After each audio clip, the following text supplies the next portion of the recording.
그러니까 비서실장을 정치국 상무위원이랑 겸했다라는 건 정치국 상무위원 자체만 해도 무시무시한 힘을 가지고 있는데 그 보통 상무위원도 아니고 총서기국 책임자야. 그 상무위원 중에 거의 넘버원이란 소리지. 그런데 동시에 비서실장을 해서 국가안보위원회 위원장을 해. 플러스 저 사람이 중앙경위국, 저게 이제 호위총국이에요. 북한으로 치면. 근데 저게 뭐냐면 비밀경찰이고 호위를 닫고 뿐만 아니라 우리는요, 예, 퇴직하신 그 고급 그 당 간부, 네, 그 다음에 저기 퇴직하신 전직 수상 또 뭐 전직 부수상, 네, 이런 분들도 다 그 호위해드리고, 예, 병원 같은데 다 에스코트 해드리고, 병원 다 어레인지 해드리고, 예, 먹을 거 다 검사해드리고 그럽니다. 말은 멋있지. 그게 뭐예요? 생사여탈권을 잡고 있는 거예요. 그 4인방 제거됐을 때 제가 이름은 까먹었는데 그때 결정적인 역할을 한 게 바로 중앙경위국의 책임자가 4인방 체포를 오케이 했다고요. 그러니까 모택동 죽었을 때 권력을 4인방에 들고 있었잖아요. 강청 이렇게 해서 묘문원 뭐 이렇게 해서. 그러면 4인방 체포는 일종의 쿠데타인데 그때 쿠데타를 오케이 해준 게 중앙경위국 저 책임자였다고. 자, 그러면 이게 근데 보통은 저런 자리들이 중앙경위국, 중경이라고 보통 얘기하죠. 중국에서는. 중경 책임자인데 자, 그러면 저런 자리들이 보통은 정치국 상무위원이 아니라고. 비서실장도 정치국 상무위원이 아니에요. 역대 그랬었어요. 그래 권력을 분산시키느라고. 근데 시진핑은 몰빵을 해서 한 인간한테 다 준 거야. 뿐만 아니라 지금 그 총리, 그러니까 그 내각 쪽, 국가 쪽이요. 그게 역대 최약체라 그러거든. 그게 왜 그러냐면 요번에 이제 전인대 때 그걸 결정해 버렸잖아요. 금융관리, 우리로 치면 금융감독원. 그게 당으로 옮겨갔어요. 첨단 기술 투자, 우리로 치면은 뭐 한국투자금융, 그러니까 뭐 정부에서 하는 거 있잖아요. 정부에서 하는 벤처펀드, 그다음에 한국연구재단. 그거 정부에서 하는데 한 5조쯤 풀죠. 연간 연구비. 그다음에 과기정통부. 이쪽을 다 당으로 옮겨갔어요. 공안기능 다 당으로 옮겨갔어. 그러니까 당이 국가를 삼킨 상태예요. 그런데 당을 한 손에 틀어진 거예요. 저 인간이. 그 카이치가. 중앙경위국을 하고 있으니까 생사여탈권 갖고 있죠. 비서실장을 하고 있으니까 한쪽으로는 시진핑 귀를 잡고 있는 거고 다른 쪽으로는 국가안보위원회 책임자죠. 그 다음에 당을 움직이는 당 중앙위원회 및 정치국의 살림을 사는 당 총서기국 책임자, 즉 당서기 1등석이죠. 이게 지금 뭘 의미하는지 가만히 보세요. 그럼 시진핑은 왜 저런 사람을 키웠냐? 자기는 상황을 하겠다는 거지. 모택동 같은. 모택동 때 저걸 다 밑에 나눠주고 자기는 뒤에서 있을 때가 많았거든요. 모택동이. 예, 참 그렇습니다. 그래서 이게 지금 살벌한 상태죠. 그러면 이제 이 사람이 이게 관상을 보시면 아시겠지만 이게 해외 언론에 난 거예요. 2017년 기사입니다. 이 기사의 제목이 가난하면 꺼져요. 가난하면 꺼져. 기사 내용이 이렇습니다. 노란 글씨입니다. 베이징 임시시장이었고 현재 베이징 당서기인 카이치가 이 같은 대대적인 철거 추방을 저지른 주역이다. 그는 올해 2017년 초에 베이징이 국가 수로서의 위험에 어울리지 않는 것은 모두 걷어내버리겠다 라고 말했다. 소위 하층 인구. 참고로 중국 공산당은 특이해요. low end population이라는 말을 써요. 하층 계층도 아니고 서민 계층이란 말도 아니고 하층 인구, low end population. 그러니까 하층 인구를 베이징으로부터 몰아내는 것이 가장 중요한 과업이 됐다. 빈민촌인 다싱 지구에서 화재가 발생해서 19명이 숨지자 베이징시는 이를 명분 삼아 불법 구조물과 하층 인구를 모두 걷어냈다. 이때 거의 10만 명 한꺼번에 며칠 사이에 걷어냈습니다. 예, 이게 그때 참상입니다. 카이치가 이런 유형의 사람이에요. 예, 카이치가 이런 유형의 사람이에요. 그럼 우리는 무슨 고민을 하는 거냐? 중국이 이런 인물을 무소불위의 2인자가 되는 황제 체제다. 이게 딱 보이는 거 아니에요. 그런 중국을 감당해야 되는 거예요, 우리가. 예, 그래서 한미동맹 강화하고요. 한일 연동 강화하고요. 그리고 이제 우리가 어저께 저 말씀드렸던 로우킥. 겉으로 봐서는 뭐 많이 안 드러나지만 이 그 상당한 파워를 가진 로우킥들을 좀 준비를 해야죠. 군사적으로. 또 경제적으로는 계속해서 열심히 노력해야 되고요. 열심히 살아야 되고요. 그래서 또 그 뭐 군사 얘기 조금 하죠, 끝에. 예. 네. 이제 KF-21 양산 배치 서두르는 것 같거든요. 지금 발표해 보면은 뭐 겉으로 보면 한 6개월 서둘러요. 근데 그 6개월이 나중에 1년이 되는 6개월이에요. 왜 그러냐? 예, 이게 이제 명분을 보면 알 수 있습니다. 예, 2026년에 배치를 하려면 24년에 양산 계약을 해야 한다. 따라서 올해 예산을 통과해야 된다. 올해 예산을 통과하려면 그걸 준비하기 위해서 5월까지 전투 적합 잠정 판결을 내려야 되고 8월까지 타당성 조사를 끝내야 된다. 아니, 그동안 26년부터 배치한다. 26년부터 배치한다는데 26년에 거의 다 배치할 것 같아요. 1차분이. 그러니까 1, 2년 빨라지는 거예요. 이게 결과적으로는. 26년부터 배치한다를 26년에 상당량이 배치한다. 이렇게 되는 거죠. 그러면 이제 우리 공군력이 급상승하죠. 저게 거의 F-35 따라잡는 그런 성격의 물건인데 물건 자체가 그때 물론 스텔스는 안 돼 있겠지만 뭐 말하자면 저게 이제 먼저 대치하고 들어간 게 뭐 F4, F5, 뭐 F5 이런 것들이잖아요. 그 아래쪽에 지금 쌓여져서 맨날 사고 내는 거, 골 아픈 거. 그게 쫙 없어지니까 그리고 FA-50이 그때쯤 되면 블락 20로 업그레이드가 될 거라고요. 그럼 FA-50 블락 20 업그레이드하고 쟤하고 같이 맞물려 올라가거든. 그러니까 공군력이 지금보다 한 2배 가까이 강화되는 거예요, 저게.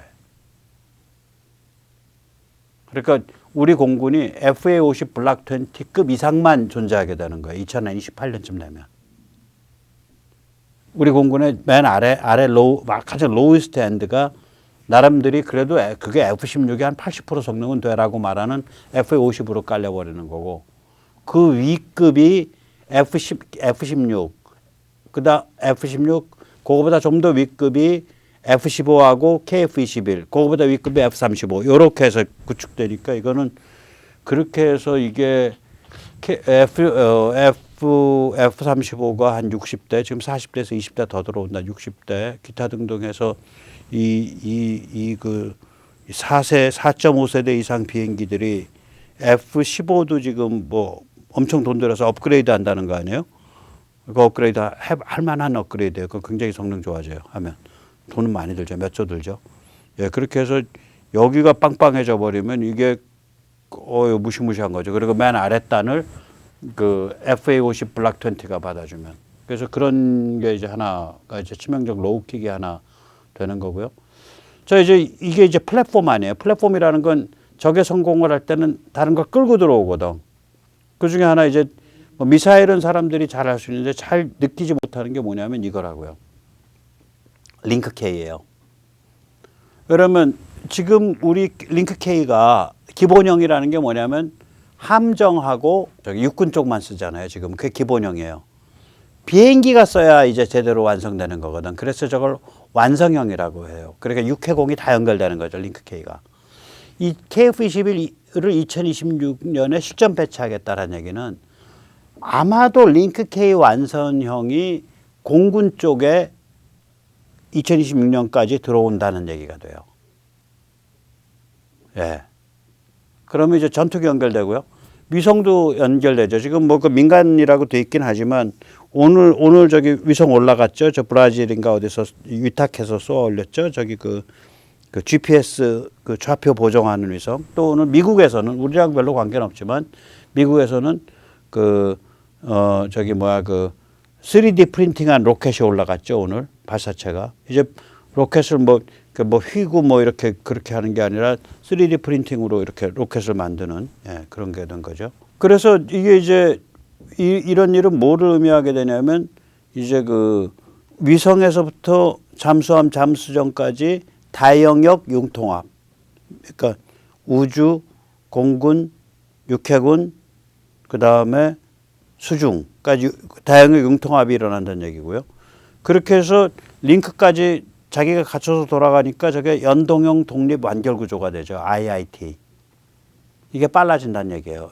그러니까 KF-21이 1년이 빨라진다는 얘기는 MDFI랑 IIT가 1년이 빨라진다는 얘기예요. 링크 K가 1년이 빨라진다는 얘기예요. 그러면 이제 우리가 자주국방 4대 원칙이 1년이 빨라진다는 거죠. 제가 며칠 전까지 3대 원칙이었는데 윤 대통령이 기시다 만나고 와서 이제 4대 원칙 된 거예요. 하나가 대중 독침, 두 번째가 대북 압도, 세 번째가 대미 화의 부동.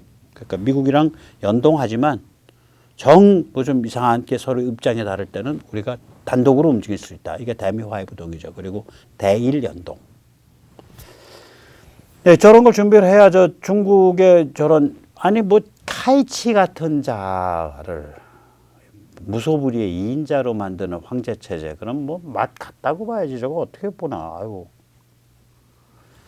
자, 또 이제 우리가 치명적 로우킥이 또 준비되는 게 있죠. 네, 이게 이제 3번이죠. 네. 이게 이제 4월에 우리가 이제 그 호위함 FFG3가 진수가 됩니다. 저 이거 이름이 하도 헷갈려서 무슨 급 그냥 저는 그렇게 부르는데 아무튼 충남급 선도함이에요. 그러니까 충남급의 선도함은 충남호가 되겠죠. 당연히. 선도함은 급의 이름을 그냥 갖다 쓰니까. 얘가 좀 특이해요. 그림의 왼쪽 아래에 있는데 이 레이더가 다중밴드 통합 마스터로 가는 징검다리예요. 그래서 성능이 360도 전방위 위상배열 레이더를 복합 센서 마스트에 올려놓은 거거든요. 그러면 이게 무슨 소리냐? 여기서 이제 한 걸음 더 나가면 차세대 구축함에서 쓰는 이제 그 다중밴드 통합 마스트가 되는 거예요. 이게 가운데 있는 게 저희 차세대 구축함인데 저것도 윤석열 정부 들어서 땡겨지고 있어요. 그래서 아마 차세대 구축함이 저게 거의 세계 최강 클래스인데 2030년까지 6척인가가 아마 완성될 거다. 뭐 그런 얘기가 들려요. 제가 척수는 좀 헷갈립니다. 저 통합 마스터 저게 굉장히 특히 그러니까 다중밴드가 됐을 때 왜 그러냐면 주파수가 다르다는 얘기거든요. 밴드는 주파수를 뜻하니까. 주파수가 다른 밴드로 2개쯤으로 보통 달리겠어요. 뭐 저도 잘 몰라요. S밴드, X밴드 2개를 달리 쓰는데 좀 더 멀리 보는 건 S밴드고 좀 더 가까이서 뭐 심지어 스텔스까지 발견해낼 수 있는 건 X밴드고. 그래서 그러면 이제 주파수가 다른 거니까 다른 주파수 간에 간섭이 있을 거 아니에요. 그래서 그걸 간섭된 걸 다시 풀어내서 해독을 해줘야 되잖아요. 그러니까 저게 이제 하이텍이 되는 거죠. 그래서 다른 나라들도 많이 못하고 있는 거고 아마 어쩌면 우리가 세계 최초로 한다라고 그렇게 말들이 되는데 저도 그건 잘 모르겠어요. 다른 나라 어떤 상태란지는. 아무튼 굉장히 그 하이엔드예요. 그럼 저 통합 마스터가 되면 뭐가 좋은데? 관리가 좋고요. 그 다음에 두 번째로 배가 저렇게 멋있게 스텔스가 됩니다. 하나의 그 스텔스가 돼서 저게 뭐 거의 만제로 만톤인데 물에 잠겼을 때 이게 쭉 클수로 내려갔을 때 저런 배가 만제 만톤, 만제 9,000톤 이런 배가 뭐 한 500톤짜리 어선으로 보여요. 상대방은 헷갈리지. 위성이 위치를 가르쳐 주긴 했는데 여기 레이더로 보면 어선인데 어디 있나는가? 어디? 야, 그거 너 똑바로 못 봐 임마? 하고 이제 위성 쪽 데이터 제공하는 놈한테 욕하고 서로 간에 멱살잡이하고 싸움하는 거죠. 네, 그렇게 되는 거예요. 그리고 이제 한편 이것과 별도로 이제 함정용 사드 마이너스급 거의 사드에 육박하는 LSM-1인가 LSM-2 뭐 개량형이 지금 만들어지고 있죠. 그러니까 사거리가 수백 킬로 이르고 고도가 한 150킬로 뭐 이렇게 100킬로 이렇게 올라가는 애가. 그러면 레이더가 강력하고 요격 미사일이 강해서 그 탄도 미사일까지 요격할 수 있고 이러면 그게 이지스거든. 그래서 이게 지금 국산 이지스, 한국형 이지스로 지금 가고 있는 거예요. 무시무시한 일이죠. 이게 최첨단 그런 무기인데 저런 걸 해야 뭐 카이치 같은 자를 무소불위의 2인자로 만드는 황당한 황제 체제를 감당을 하죠. 그럴 수밖에 없잖아요. 네. 그리고 이제 가끔씩 힘을 좀 보여줘야죠. 올해가 굉장히 뜻깊은 해죠. 네, 한미동맹 70주년이죠. 그래서 6월 달에 그 사상 최대의 한미연합 실사격 훈련이 있고요. 이거가 이름이 연합경멸화력훈련이라고 이름이 붙은 것 같습니다. 6월 달에 정말 살벌할 겁니다. 그럼 이제 북한은 이제 깽깽거리고 이제 중국도 깽깽거리고 난리가 아닐 텐데 뭐 난리든 말든 간에 예. 뭐 그까짓 것들 난리 부린다고 우리가 힘 안 보여주면 평화가 오나요? 아니에요. 난리 부리더라도 힘을 보여줘야 깡패, 살인자, 집단 학살자, 대량 학살자 집단인데 유일하게 통하는 언어는 힘의 언어입니다. 예, 오늘 여기까지 모시겠습니다. 감사합니다.